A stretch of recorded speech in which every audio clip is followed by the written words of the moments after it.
Okay, securing sponsorship from an employer. It's difficult. We all, I think, know that already.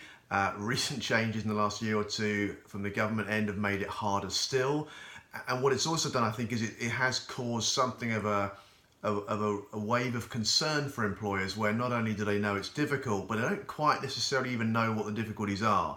And so it's very tempting for an employer in that situation to say, forget it, too hard. Let's just look at somebody else who doesn't need sponsorship. This is just all too daunting, forget it.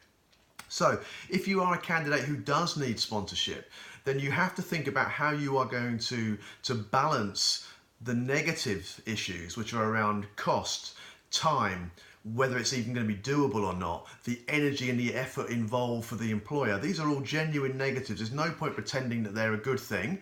Those of us with kind of salesy backgrounds are taught to try and turn negatives into positives.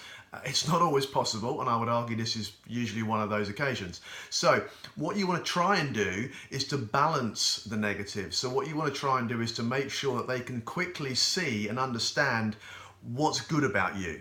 Why are you attractive to them? Why are you perhaps better than other candidates who maybe don't need sponsorship? You've got to give them reasons to go through the rigmarole, to go through the hassle and the pain of sponsoring. And if you don't do that, they're not going to look seriously at you, because there'll be other people out there who don't need sponsorship who seemingly are at least as good as you, perhaps still better, so why bother? So if you can control that flow of information, that's ideal. You in an ideal world, and we don't mean you lie, and we don't mean you deny if you're asked. Obviously, you have to be honest and upfront, but you want to try and do it once there's already been a discussion that's got them interested in you.